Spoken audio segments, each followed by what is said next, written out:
Hello दोस्तों, जय श्री राम। कैसे हो आप सब? आप सभी का हमारे यूट्यूब चैनल पर स्वागत है। और दोस्तों, आज हम बात करने वाले हैं अंतरिम बजट 2024-25 पे। तो आप लोग इसमें जानेंगे क्या सस्ता हुआ, क्या महंगा हुआ, और आप लोग वीडियो को पूरा देखना, तभी आपके समझ में आएगा। ज़्यादा लंबा नहीं, 10 मिनट का वीडियो है। आप घंटे घंटे देखेंगे इस बजट को समझने के लिए, लेकिन सबसे आसान भाषा में जो मैं समझ पाया हूँ आप सभी को समझा रहा हूँ अपनी वीडियो के माध्यम से। तो आप लोग वीडियो को स्किप मत करना, ज़्यादा आप समझने की कोशिश करना, क्योंकि बहुत ही आसान शब्दों में है, बहुत ही आसान भाषा में समझाया हूँ। तो आइए समझते हैं कि अंतरिम बजट क्या है और वित्त मंत्री निर्मला सीतारमण जी ने 2024-25 में क्या बजट पेश किया है वो देखते हैं। ठीक है, तो वित्त मंत्री निर्मला सीतारमण वित्तीय वर्ष 2024-25 का बजट संसद में पेश कर दिया है। हालांकि यह अंतरिम बजट है। अब दोस्तों, अंतरिम बजट किसे कहते हैं, ठीक है, ये भी आप समझ लीजिए। जिस वर्ष लोकसभा चुनाव होने वाला हो और उस समय बजट जो पेश किया जाता है उसे अंतरिम बजट कहते हैं। ठीक है, काफ़ी इंपॉर्टेंट है, ये आप लोग अपने दिमाग में बिठा लेना। ठीक है, यह बजट मोदी सरकार के दूसरे कार्यकाल का अंतिम बजट है, यानी अब तीसरा इनका कार्यकाल अगर जीत जाते हैं 2024 में, तो जुलाई में इनकी तीसरी सरकार बनेगी, तीसरी बार। ठीक है, तो वित्त मंत्री निर्मला सीतारमण जी ने इस बार छठा बजट सदन में पेश किया है। मोरारजी देसाई के बाद सीतारमण ही दूसरी वित्त मंत्री हैं जिन्हें 6 बार बजट पेश करने को मिला है। ठीक है, जिन्होंने 6वीं बार 6 बार बजट पेश किया है। और लोकसभा चुनाव का डेट आ गया है, तो अप्रैल 16-17 अप्रैल से स्टार्ट हो जाएगा, तो मई जून तक चलेगा। फिर इसके बाद जुलाई में सरकार जिसकी भी बननी होगी बन जाएगी। वैसे इन्होंने अपने बजट में ये भी बता दिया है कि हमारी सरकार आने वाली है, तो खैर वो ये देखते हैं, हम उनकी बातों को छोड़ते हैं। ठीक है, इस बार अंतरिम बजट सरकार की आवश्यक सेवाओं को जारी रखने के लिए पेश किया गया है। यह छठा मौका है जब वित्त मंत्री निर्मला सीतारमण बजट पेश करेंगी। उन्होंने अपना पहला अंतरिम बजट पेश किया है। ठीक है, अब अगला पॉइंट देख लेते हैं। दोस्तों, यहाँ से इंपॉर्टेंट है, कुछ पॉइंटों में मैंने समझाया है, समझने की कोशिश करिएगा। भारत की जीडीपी को 2030 तक $7 ट्रिलियन के आंकड़े तक लेकर जाना है। इस बजट में केंद्र सरकार ने 4 प्रकार की जातियों पर विशेष ध्यान केंद्रित किया है। यह इंपॉर्टेंट है कि 4 प्रकार की कौन सी जातियां हैं। पहला गरीब, दूसरा युवा, तीसरा महिलाएं, चौथा किसान। ठीक है, तो आप जातियों में, उन जातियों में मत चले जाना कि हिंदू, मुस्लिम या अदर जो है जाति। यहाँ पे जो 4 था मैंने बताया आपको। दूसरा पॉइंट है, इनोवेशन को बढ़ावा देने के लिए 1 लाख करोड़ रुपए तक का लॉन्ग टर्म का लोन दिया जाएगा। ठीक है, नवाचार को बढ़ावा देने के उद्देश्य से यह लोन ब्याज रहित रहेगा, मतलब इस पे ब्याज नहीं लगेगा दोस्तों। ठीक है, ब्याज रहित दिया जाएगा ताकि बिना किसी परेशानी के लिए नवाचार, नई खोजों पर ध्यान केंद्रित किया जा सके। यानी आपको, अगर आप लोन लिए तो आपको ये टेंशन नहीं रहेगा हमें ब्याज देना है इस पे। ठीक है, जो सूद भी बोलते हैं कि सूद देना पड़ेगा। ठीक है, तीसरा पॉइंट है, विभिन्न राज्यों को 50 साल के लिए 75,000 करोड़ रुपए का लोन दिया जाएगा ताकि वो इस राशि को राज्य के लोगों की भलाई और उनकी जरूरतों को पूरा कर सके। चौथा पॉइंट है, प्रधानमंत्री जन धन योजना के तहत 34 लाख करोड़ रुपए का डायरेक्ट बेनिफिट ट्रांसफर यानी डीबीटी। दोस्तों, डीबीटी किया तो 2.7 लाख करोड़ रुपए का फायदा मिला। डीबीटी मतलब आप समझ लेना डायरेक्ट बेनिफिट ट्रांसफर, जो प्रधानमंत्री मोदी जी वहां से किसान के अकाउंट में डालते तो सीधा उनके अकाउंट में पहुंच जाता है, इसके बीच में कोई बिचौलिया नहीं है। ठीक है, ये भी एक इंपॉर्टेंट पॉइंट था। पांचवा पॉइंट है, electronic national agriculture market ENAM से 1361 मंडियों को जोड़ा जाएगा। छठवां पॉइंट है, वित्त मंत्री निर्मला सीतारमण ने अपने भाषण में कहा कि 2013-14 में एवरेज पर कैपिटा इनकम 68,572 रुपये थी, जबकि 2023-24 में एवरेज पर कैपिटा इनकम बढ़कर 98,374 रुपये हो गई थी। तो यहाँ पे फायदा हुआ है। ठीक है, सातवां पॉइंट है, इस बजट में ग्रॉस डोमेस्टिक प्रोडक्ट GDP को नया नाम दिया गया है। क्या नया नाम दिया? अब तक इसका नाम ग्रॉस डोमेस्टिक प्रोडक्ट था, अब नया नाम दिया गया गवर्नेंस डेवलपमेंट परफॉर्मेंस।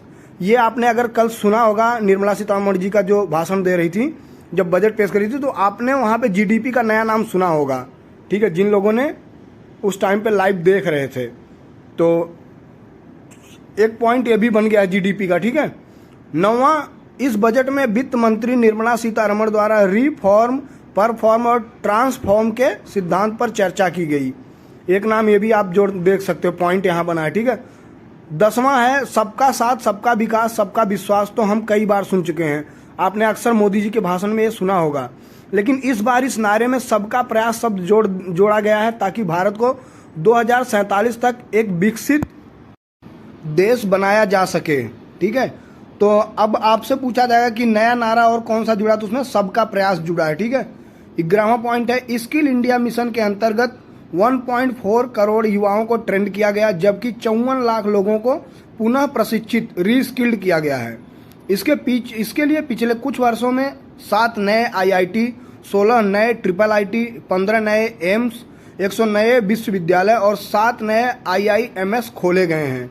ठीक है, 12वां पॉइंट है 9 से 14 वर्ष की आयु की लड़कियों को सर्वाइकल कैंसर का टीका लगाया जाएगा।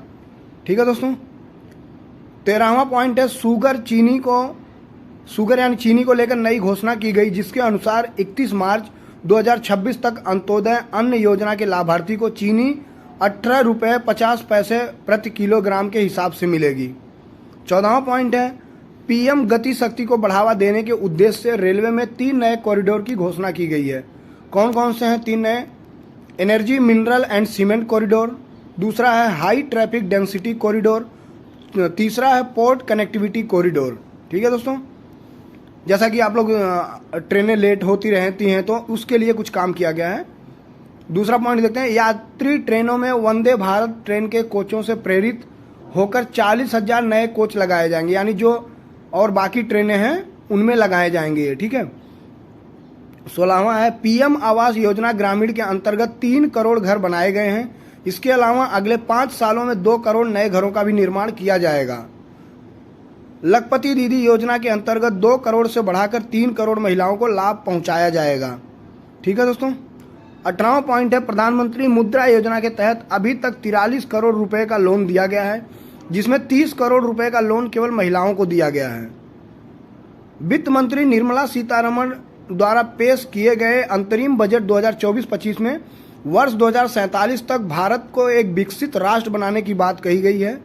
और 20वां पॉइंट है साल 2070 तक भारत के कार्बन उत्सर्जन को नेट जीरो करने का लक्ष्य दोहराया गया है।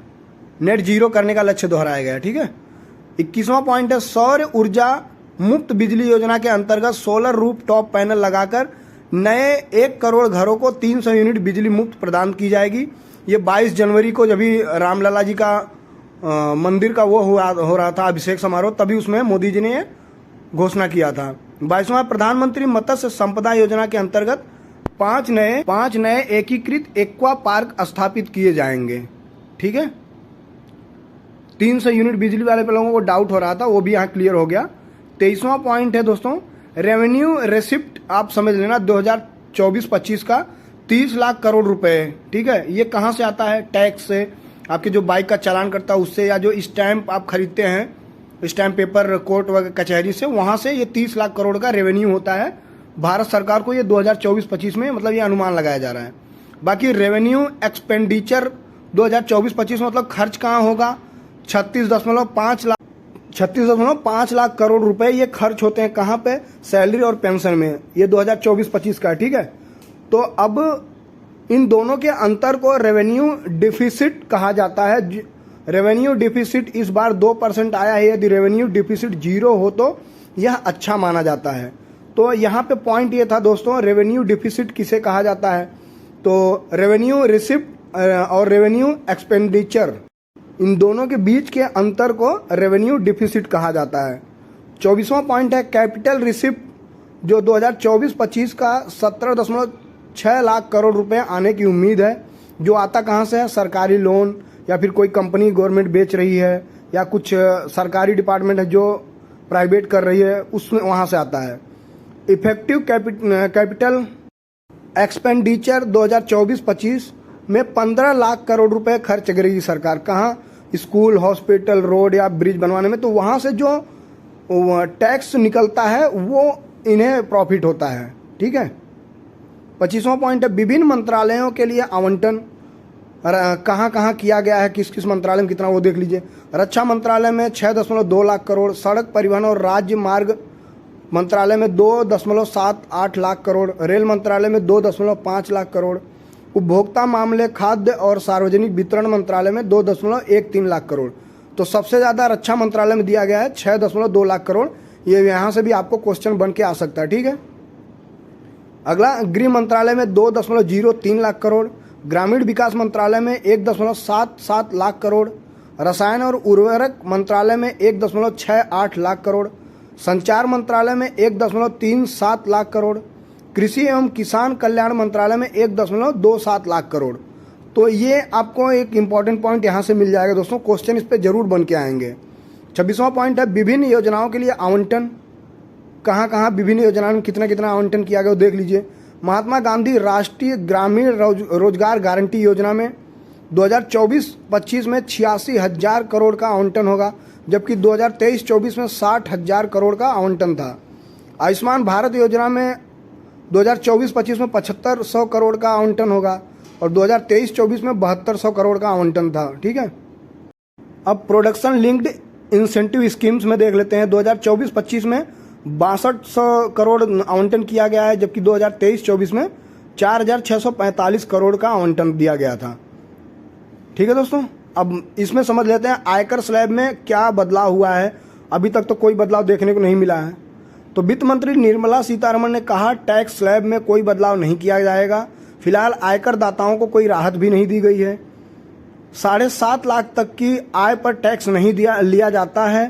3 लाख तक की इनकम ही रहेगी टैक्स फ्री, लेकिन 87A के तहत 7.5 लाख रुपए तक टैक्स छूट रहेगा। इनकम टैक्स भरने की प्रक्रिया आसान की गई है। रिफंड भी जल्दी जारी किया जाएगा। कॉरपोरेट टैक्स घटाकर 22% कर दिया गया है, ठीक है। स्टार्टअप के लिए टैक्स छूट 1 साल के लिए बढ़ा दी गई है। राज्यों को ब्याज मुक्त कर योजना जारी रहेगी। मेडिकल कॉलेजों की स्थापना के लिए कमेटी बनेगी। एंटरप्रेन्योर्स के लिए 1 लाख करोड़ का कॉर्पस बनेगा और आशा बहनों को भी आयुष्मान योजना का लाभ दिया जाएगा। तो दोस्तों ये रहा आपका जो अंतरिम बजट का घोषणा था, जो क्या फ़ायदा रहा, क्या नुकसान रहा, सब मैंने आपको बता दिया है। और अगर कुछ मुझसे छूट गया है, मुझसे कुछ गलती हो गई तो माफ़ी चाहता हूँ। हो सकता है मुझसे ज़्यादा आप लोगों को कुछ किसी को नॉलेज हो तो प्लीज़ मुझे सजेस्ट करना अगर मैं कहीं गलत हूँ। तो आज की वीडियो में इतना ही दोस्तों। अच्छा लगा हो तो सभी के साथ शेयर करना, लाइक करना और कमेंट में जय श्री राम जरूर लिखें। जय श्री राम। और फिर मिलते हैं हम आप सभी से एक नई वीडियो में। तब तक के लिए जय हिंद, जय भारत, जय श्री राम।